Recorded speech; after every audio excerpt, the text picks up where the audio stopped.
नमस्कार, NB news देख रहे हैं। यहाँ पर मैं हूं आपके साथ साधना बत्रा। जम्मू कश्मीर और राज्य के पुनर्गठन के बाद प्रदेश में परिसीमन का कार्य चल रहा है। बताते चले कि परिसीमन आयोग ने जम्मू कश्मीर की सभी सियासी पार्टियों के साथ 6 जुलाई को बैठक बुलाई है। यहाँ परिसीमन आयोग जम्मू कश्मीर की सभी राजनीतिक पार्टियों के साथ बैठक करने के बाद अलग अलग क्षेत्र के लोगों, सामाजिक संगठनों के नुमाइंदों के साथ बैठक करेगा। प्रधानमंत्री की सर्वदलीय बैठक के हफ्ते भर के अंदर परिसीमन आयोग ने अपनी बैठक में ये बड़ा फैसला लिया है। जानकारी के मुताबिक आपको बताते चले कि यहां परिसीमन आयोग की टीम 6 जुलाई को जम्मू कश्मीर के दौरे पर जाएगी और 6 से 9 जुलाई तक आयोग की टीम 3 दिन जम्मू कश्मीर में रहेगी। मीटिंग के दौरान आयोग के अध्यक्ष, सुप्रीम कोर्ट की सेवानिवृत्त न्यायाधीश जस्टिस रंजना प्रकाश देसाई और निर्वाचन आयोग के मुख्य आयुक्त सुशील चंद्रा और प्रदेश के चुनाव आयोग के आयुक्त भी इस दौरान मौजूद रहेंगे। आपको बताते चले कि यहाँ परिसीमन आयोग की इस बैठक के दौरान राजनीतिक दलों, आम जनता यानी कि सामाजिक संगठनों के प्रतिनिधियों के साथ परिसीमन पर मंथन किया जाएगा और इसी के साथ परिसीमन आयोग की टीम जम्मू कश्मीर के प्रशासनिक अधिकारियों, जिला निर्वाचन अधिकारियों, जम्मू कश्मीर के सभी 20 जिलों के आयुक्तों के साथ अलग अलग बैठक कर परिसीमन के मसौदे पर विचार विमर्श करेगी। गौरतलब है कि परिसीमन आयोग की ओर से पहले हाल ही में प्रधानमंत्री मोदी की ओर से की गई जम्मू कश्मीर के सभी राजनीतिक पार्टियों के साथ बैठक के बाद की गई है। पिछले दिनों पीएम नरेंद्र मोदी ने जम्मू कश्मीर की सभी सियासी पार्टियों के साथ और प्रतिनिधियों के साथ बैठक की थी। आपको बता देते हैं कि जम्मू कश्मीर राज्य के पुनर्गठन के बाद प्रदेश में परिसीमन का कार्य चल रहा है और ऐसे में परिसीमन आयोग ने जम्मू कश्मीर के सभी सियासी पार्टियों के साथ 6 जुलाई को बैठक बुलाई है। तो यहाँ 6 जुलाई को जो बैठक होने वाली है काफी ज्यादा अहम मानी जा रही है और सभी तमाम नेता इस बैठक में मौजूद रहेंगे। यहाँ आपको बता दें कि सभी राजनीतिक पार्टियों के साथ बैठक करने के बाद अलग अलग क्षेत्र के लोगों, सामाजिक संगठनों के नुमाइंदों के साथ बैठक करेगा। प्रधानमंत्री की सर्वदलीय बैठक के हफ्ते भर के अंदर परिसीमन आयोग ने अपनी बैठक में ये बड़ा फैसला लिया है। जानकारी के मुताबिक आपको बता दें कि 6 जुलाई को जम्मू कश्मीर के दौरे पर जाएगी परिसीमन आयोग की टीम और 6 से 9 जुलाई तक आयोग की टीम 3 दिन जम्मू कश्मीर में रहेगी। मीटिंग के दौरान आयोग के अध्यक्ष, सुप्रीम कोर्ट की सेवानिवृत्त न्यायाधीश जस्टिस रंजना प्रकाश देसाई और निर्वाचन आयोग के मुख्य आयुक्त सुशील चंद्रा और प्रदेश के चुनाव आयोग के आयुक्त भी इस दौरान मौजूद रहेंगे।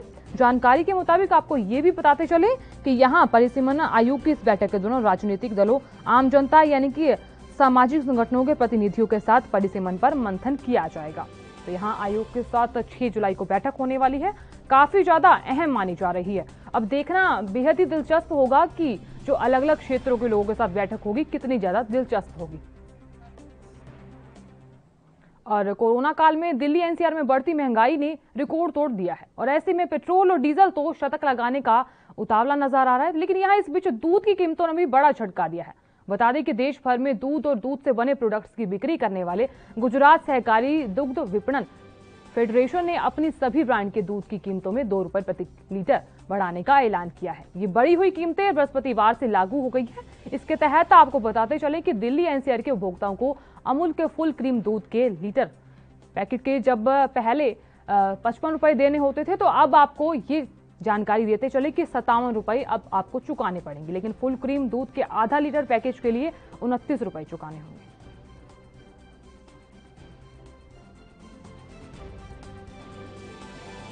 अमूल के बढ़ रहे हैं और तो किसी के नहीं बढ़ रहे हैं ना। मदर डेयरी है, आपका डीएमएस है और भी कितने ब्रांड है, किसी का नहीं बढ़ता है, अमूल का बढ़ता है। ऐसा क्यों हो रहा है आप बताइए। यहाँ पे जीना मुश्किल है। आपका आधे किलो ये दूध जो आ रहा है 29 रुपए का आ रहा है। कहाँ पहले ये बच्चा 14-15 रुपए का दूध देता था, धीरे धीरे करते करते आज 28 से भी 29 हो गया। आगे चल के बताओ गरीब कहाँ बचेगा। बिल्कुल वैसे हम लोग अब वही है ना सर, महंगाई बढ़ती जा रही है। पेट्रोल अपना 100 रुपये हो गया है लीटर में, यहाँ पे दूध बढ़ रहा है। अब बताओ गरीब कम जाए तो जाए कहाँ। कोरोना में नौकरी है नहीं, सब गिरते जा रहे हैं। सबकी पे सैलरियाँ जो 20 पे थी वो भी 12 पे आ गई हैं। सैलरियाँ कम होती आ रही हैं और प्राइसेस बढ़ते आ रहे हैं। बताइए गरीब कहाँ बचेगा। फर्क तो पड़ ही गया जी। 2 रेट जैसे बढ़ते जा रहे हैं, पेट्रोल में इसमें सब में बढ़ते जा रहे हैं। ऊपर से कोरोना की मार है, कहीं कुछ कमाई है नहीं, तो अब ये रेट बढ़ते रहेंगे तो कहाँ से आदमी चलाएगा। आदमी अभी 2 किलो दूध लेते थे, 1 किलो लेना पड़ेगा। अब इसको पॉकेट में, जेब पे तो हर सबके असर पड़ता है ना। हम लोग कहाँ से निकालेंगे, मार्केट में काम धंधे है नहीं। रेट की बात करिए आप, वही तो है ना, बजट के ऊपर बढ़ता ही जा रहा है, खर्चा बढ़ता ही जा रहा है। महंगाई हो रही है, पेट्रोल के साथ साथ तो महंगाई हो रही है। और वैसे लोग परेशान हैं। अब ये दूध अमूल का बढ़ गया है, धीरे धीरे मदर डेयरी का बढ़ जाएगा, इनको देख के ये बढ़ा देंगे। कस्टमर की जेब पे फर्क पड़ रहा है। आप जेब पे, हाँ जी जी जी, बेच रहे हैं दूध, आपकी जेब पे कितना फर्क? हमें जो हमें बेनिफिट मिलता है ये हमारे तो बढ़ाते नहीं, अपने ही उनका बढ़ता है। हमारा कामकाज तो कुछ वही है, जितने पहले मिलते थे उतने आप मिलेंगे। तो रेट बढ़ने पे आपको कोई फायदा नहीं? कोई फायदा नहीं है, हमें तो नुकसान ही है। हमारा गाहक खराब होता है, हमारे गाहक को परेशानी होती है। और प्रधानमंत्री नरेंद्र मोदी आज दोपहर 3 बजे नेशनल डॉक्टर्स डे के अवसर पर देश के डॉक्टर्स कम्युनिटी से जुड़े लोगों को संबोधित करेंगे। आपको बता दें कि भारतीय चिकित्सा संघ द्वारा इस कार्यक्रम का आयोजन किया गया है। हर साल 1 जुलाई को देश भर में नेशनल डॉक्टर्स डे मनाया जाता है और इस दिन देश के महान डॉक्टर्स पश्चिम बंगाल के दूसरे मुख्यमंत्री डॉक्टर बिधान चंद्र राय का जन्मदिन और पुण्यतिथि होती है। बता दें कि यह दिन उन्हीं की याद में मनाया जाता है और यहाँ डॉक्टर्स कम्युनिटी ने कोविड-19 महामारी से लड़ाई में अहम भूमिका निभाई है। इस समय भी डॉक्टर अपनी जान की परवाह किए बगैर सेवाएं दे रहे हैं। तो यहाँ देश सेवा में लगे हुए हैं डॉक्टर्स। आपको बता दें कि प्रधानमंत्री अक्सर अपने संबोधनों में इसके लिए डॉक्टर्स और अग्रिम मोर्चे पर काम करने वाले अन्य लोगों की सराहना करते हैं।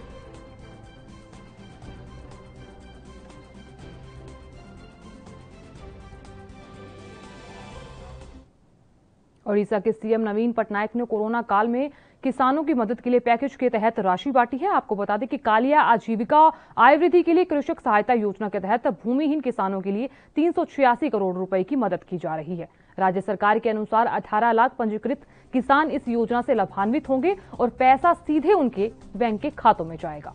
बता दें कि मदद के रूप में हर भूमिहीन किसान को कालिया योजना के तहत किश्त के अलावा अतिरिक्त 1000 रुपए मिलेंगे। और इस मौके पर सीएम नवीन पटनायक ने कहा कि किसान मजदूर और दिहाड़ी मजदूर हमारी अर्थव्यवस्था की रीढ़ हैं।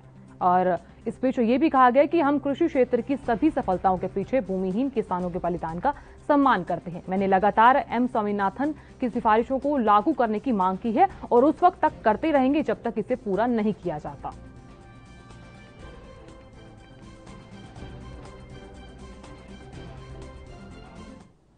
और भारत ने यूरोपीय यूनियन से दो टूक कह दिया कि या तो वो भारत में बनी कोविशील्ड कोवैक्सीन को बतौर टीका स्वीकार करे वरना जवाबी कार्रवाई के लिए तैयार रहे। दरअसल यहां यूरोपीय यूनियन ने भारतीय वैक्सीनों को मान्यता नहीं दी, जिसके यहां कोवैक्सीन और कोविशील्ड के दोनों डोज लेने के बावजूद भारतीय यात्रियों को यूरोप में परेशानियों का सामना करना पड़ेगा।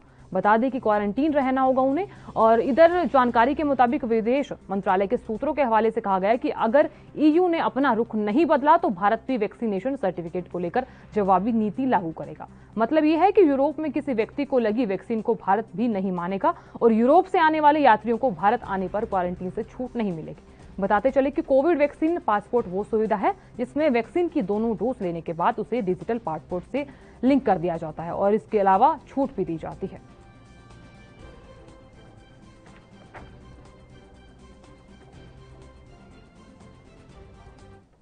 कोरोना वायरस और उसके खिलाफ वैक्सीनेशन को लेकर हर रोज कुछ नई बातों का पता चलता है और अब आईसीएमआर का ये मानना है कि कोरोना वैक्सीन से ठीक होने वालों को कोविशील्ड वैक्सीन की एक ही खुराक पर्याप्त है, क्योंकि संक्रमण के चलते इन लोगों में एंटीबॉडीज पहले ही विकसित होती है।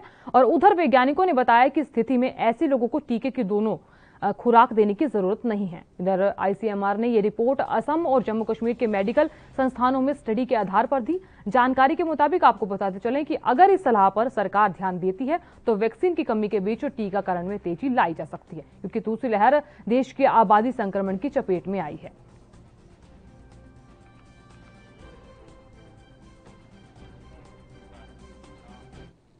कर्नाटक की बात कर लेते हैं। कर्नाटक में जून के महीने में कोविड-19 टीकों की 80 लाख से अधिक खुराक दी गई है, जो मई की तुलना में अगर बात करें तो लगभग दोगुनी है। हालांकि इन खुराकों की एक बड़ी संख्या 21 जून के बाद प्रधानमंत्री नरेंद्र मोदी की तरफ से शुरू किए गए राष्ट्रव्यापी महा वैक्सीनेशन अभियान को दिन देखने को मिली। आपको बता दें कि यहाँ 90 लाख टीकों का रिकॉर्ड बनाया गया था। आंकड़ों से पता चलता है कि कर्नाटक में जून में दी जाने वाली 80 लाख खुराक में से कम आधी खुराक 21 जून के बाद से पिछले 10 दिनों में दी गई है। नई कोरोना मामलों में गिरावट के बावजूद राज्य सरकार इस साल के अंत तक सभी नागरिकों को कम से कम एक खुराक देने की कोशिश कर रहा है। बता दें कि कर्नाटक टीकाकरण अभियान को बढ़ाने की कोशिश कर रहा है, जिससे संक्रमण की तीसरी लहर से वो अपने नागरिकों को बचा सके।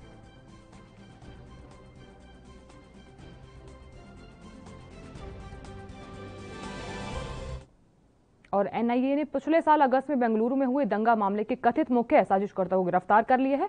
दंगे के दौरान 4 लोगों की मौत हो गई थी। बताया जा रहा है कि जानकारी के मुताबिक गोविंदपुर निवासी 38 साल के सैयद अब्बास को बेंगलुरु से गिरफ्तार किया गया। अब्बास को बेंगलुरु की विशेष एनआईए अदालत के सामने पेश किया गया, जहां से उसे 6 दिन के लिए एजेंसी की हिरासत में भेज दिया गया। अब्बास बेंगलुरु में social democratic party of India का नागवाड़ा वार्ड का अध्यक्ष है। और ये भी बता दें कि पिछले साल 11 अगस्त को बेंगलुरु में हजारों लोगों ने विधायक के एक रिश्तेदार की तरफ से सोशल मीडिया पर भड़काऊ पोस्ट शेयर करने को लेकर कांग्रेस विधायिका आर अखंड श्रीनिवास मूर्ति और उनकी बहन जयंती के घरों में आग लगा दी थी। गुस्साई भीड़ ने डीजे हल्ली और केजी हल्ली पुलिस थानों को इस संदेह में आग लगा दी थी। आपको ये भी बताते चले कि विधायक का रिश्तेदार फिलहाल हवालात में है। जांच के मुताबिक आरोपी अब्बास ने अन्य साजिशकर्ताओं के साथ मिलकर वाहनों में आग लगाई और पुलिस अधिकारियों पर हमला किया।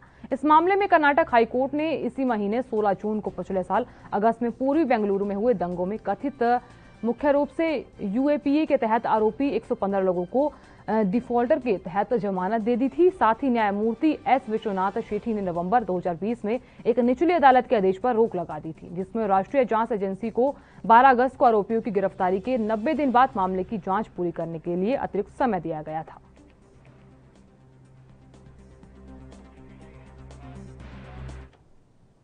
उधर यूपी की बात कर लेते हैं। यूपी के संत कबीर नगर लोकसभा सीट से पूर्व सांसद शरद त्रिपाठी का निधन हो गया है। आपको बता दें कि वो गुरुग्राम के मेदांता अस्पताल में भी भर्ती थे और इस बीच आपको ये भी बता दें कि यहाँ लीवर में गड़बड़ी के चलते उनका यहाँ निधन हो गया है और वो उस दुनिया को अलविदा कह चले हैं। इस निधन की खबर से राजनीतिक गलियारों में शोक की लहर है और बीजेपी के कई बड़े नेता और तमाम नेता ट्वीट कर उन्हें श्रद्धांजलि भी दे रहे हैं। आपको बता दें केंद्रीय मंत्री स्मृति ईरानी ने ट्वीट कर लिखा कि मैं निःशब्द हूं, ऐसा लगता है कि कभी बोल उठेगा शरद।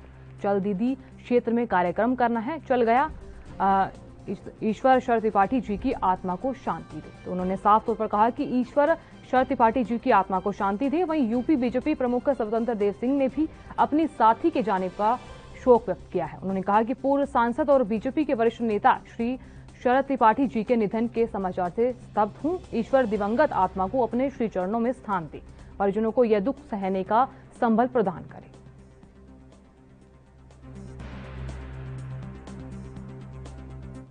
और अब खबर महाराष्ट्र के मुंबई से है, जहां मालाड पूर्व कुरार पुलिस ने इस बीच नया मामला सामने आया। बताते चले कि यह महिला ड्रग्स पेडलर को गिरफ्तार किया गया है। अपने 2 बेटों के साथ मिलकर फिल्म इंडस्ट्री में काम करने वाली टीवी कलाकारों को ड्रग्स मुहैया करवाती थी महिला। बता दें कि पकड़ी गई महिला की पहचान 45 वर्षीय लता यादव के रूप में हुई है, जो अपने 2 बेटे अजय और विजय यादव के साथ मुंबई के अप्पापाड़ा इलाके में रहती है। महिला के पास से करीब 2 किलो चरस बरामद हुआ है, जिसकी अंतर्राष्ट्रीय कीमत 40 लाख रुपए बताई जा रही है। कुरार पुलिस ने खुफिया जानकारी के मुताबिक इस महिला को गिरफ्तार कर लिया है और मिली जानकारी के अनुसार आपको बताते चले कि महिला का बड़ा बेटा विजय यादव 6 महीने पहले बिहार में 25 किलो चरस के साथ पकड़ा गया था और बीते 16 जून की बात करें तो यहां उसका छोटा बेटा अजय यादव 2.5 किलो चरस के साथ गिरफ्तार कर लिया गया था, जिसकी कीमत लगभग 50 लाख रुपए आंकी गई थी। पुलिस ने आरोपी महिला को गिरफ्तार करते हुए जेल भेजने की तैयारियों में जुटी हुई है।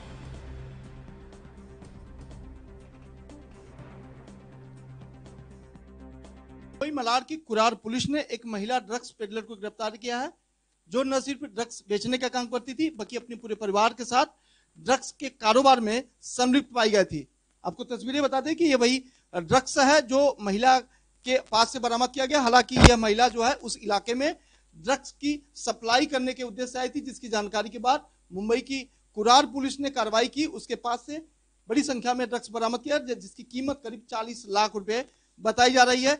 यह भी बताया जा रहा है कि यह महिला न सिर्फ आज से बल्कि काफी समय से ड्रग्स बेचने का काम करती थी, जो अपने बेटे के साथ मिलकर मुंबई सहित बिहार के अन्य राज्यों में ड्रग्स सप्लाई का काम करती थी।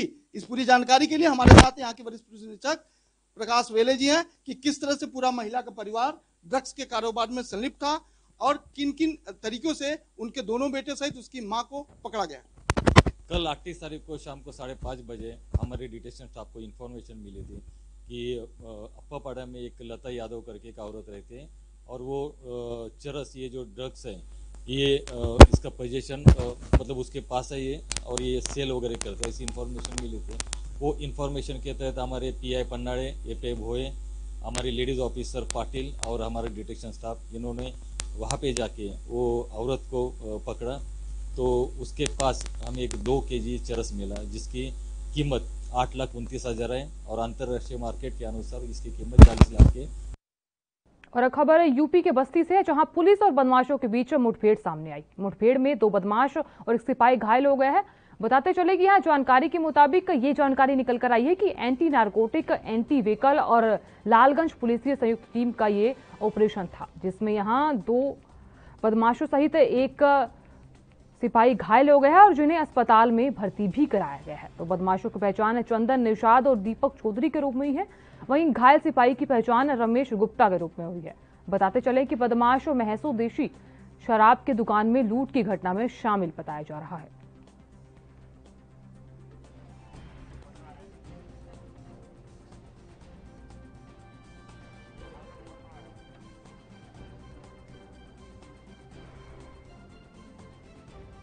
आपको बता दें कि यूपी के बस्ती से एक बड़ा मामला सामने आया, जहां पुलिस और बदमाशों के बीच मुठभेड़ हुई है और इस मुठभेड़ में 2 बदमाश सहित एक पुलिसकर्मी घायल हुआ है।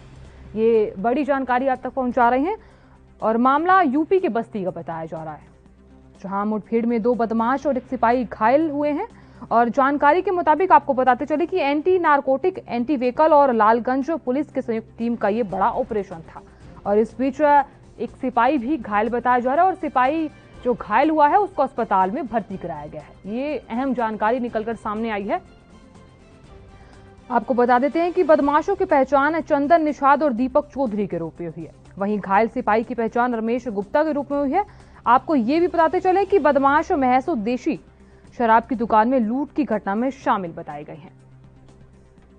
तो यूपी की बस्ती से ये बड़ी खबर निकलकर सामने आई है, जहां पुलिस और बदमाशों के बीच मुठभेड़ हुई है और बड़ी घटना को भी अंजाम दिया गया है।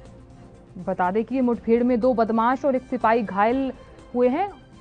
बड़ी जानकारी निकलकर सामने आ रही है। जानकारी के मुताबिक आपको बताते चले कि एंटी नारकोटिक, एंटी व्हीकल और लालगंज पुलिस की संयुक्त टीम का ये बड़ा ऑपरेशन था, जिसमें ये कार्रवाई की गई है। यहां मुठभेड़ में 2 बदमाश और एक सिपाही घायल हुए हैं और घायल सिपाही को अस्पताल में भर्ती कराया गया है। तो जिस तरीके से स्थिति नाजुक चल रही थी और अब घायल को जिला अस्पताल में भर्ती कराया गया है।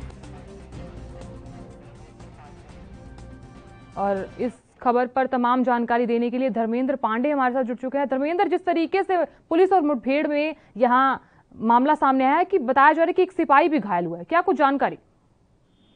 आपको बता दें कि 20-21 जून की रात जो है शराब की दुकान पे लूट हुआ था।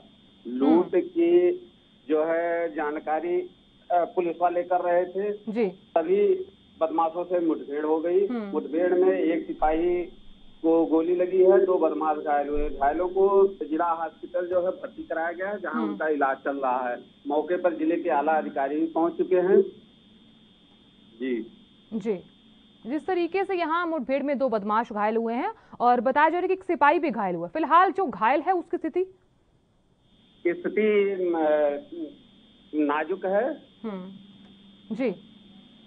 और ठीक है, चलिए, बहुत बहुत शुक्रिया तमाम जानकारी देने के लिए और अहम खबर के साथ हमारे साथ जुड़ने के लिए। मॉनसून की बात कर लेते हैं। आईएमडी ने कहा है कि मॉनसून ब्रेक के चलते देश के उत्तर पश्चिमी हिस्से में इस महीने भी हाई वेव की स्थिति बनी हुई है। साथ ही दक्षिण पश्चिमी मॉनसून के राजस्थान, दिल्ली, हरियाणा और पंजाब के बाकी हिस्सों में 7 जुलाई तक आगे बढ़ने की संभावना नहीं है। और इस बीच आपको बता दें कि पूर्वोत्तर भारत के कुछ हिस्सों में बिहार, पश्चिम बंगाल, पूर्वी उत्तर प्रदेश में अगले 6 से 7 दिनों के दौरान भारी बारिश हो सकती है। तो यहाँ ऐसे कयास लगाए जा रहे हैं और कुछ जिलों में बाढ़ जैसे हालात भी पैदा हो सकते हैं। तो यहाँ ये घटना सामने आई है। आपको बता दें कि 7 जुलाई के बाद अब मानसून आने की संभावना जताई जा रही है। वैज्ञानिकों ने पिछले हफ्ते ही इसकी भविष्यवाणी की थी और अब जो सामने आया है कि जुलाई के पहले हफ्ते तक मानसून के फिर से उठने का कोई संकेत नहीं है। इस बीच मौसम की 2 स्थिति देखने को मिल रही है। एक तरफ तो जहां शुष्क मौसम रहने के और दूसरी ओर दिल्ली समेत तापमान इतना ज्यादा बढ़ गया है कि आम आदमी काफी ज्यादा गर्मी को झेल रहा है और मानसून पर अभी ब्रेक लग गया है।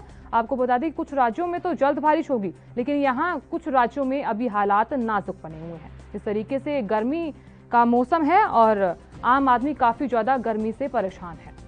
बता दें कि इस सीजन में भी देश में बारिश की बड़ी कमी दर्ज की गई है और उधर सोमवार को ब्रेक मानसून के कारण देश में मंगलवार को बारिश की बड़ी कमी दर्ज की गई, जो सामान्य से 60% कम थी। सोमवार की बातचीत कर लेते हैं। सोमवार से मंगलवार के बीच ये कमी 43% रही।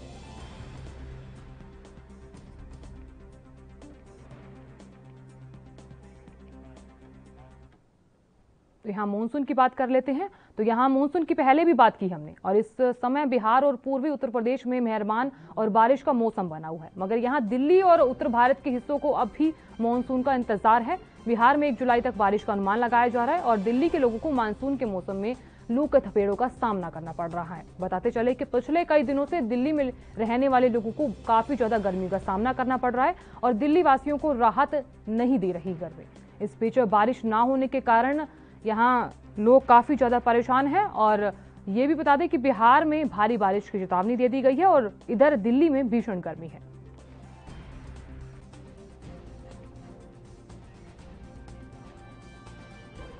यहाँ एक तरफ तो दिल्ली में भीषण गर्मी है और लोग काफी ज्यादा परेशान हैं, तो उधर दूसरी तरफ बिहार की बात करें तो बिहार में तेज बारिश की चेतावनी जारी कर दी गई है, यानी कि येलो और रेड अलर्ट भी जारी कर दिया गया है। भारी बारिश की चेतावनी जारी कर दी गई है। यहाँ दिल्ली की बात कर लेते हैं। दिल्ली में काफी ज्यादा लोग परेशान हैं, लू के थपेड़े पड़ रहे हैं और अभी भी आईएमडी ने कहा कि अभी और इंतजार करना पड़ेगा मॉनसून के लिए।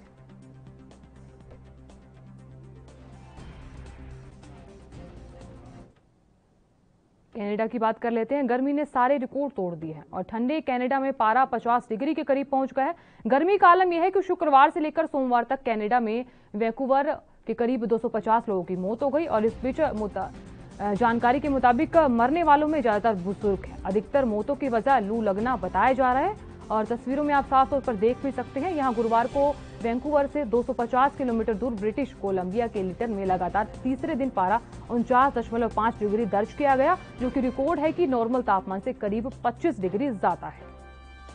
यहाँ कनाडा में पारा 50 डिग्री के पास पहुंचा है और बताया जा रहा है कि वैंकूवर में 3-4 दिनों के अंदर 250 लोगों की मौत हुई है और मरने वालों में से ज्यादातर बुजुर्ग शामिल हैं। बता देते हैं कि ज्यादा लू पड़ने के कारण यहाँ लोग काफी ज्यादा परेशान हैं। तस्वीरों में भी आप साफ तौर पर देख सकते हैं 50 डिग्री के पास तापमान पहुंचना काफी ज्यादा चिंता का विषय है और लोग काफी ज्यादा परेशान भी हैं।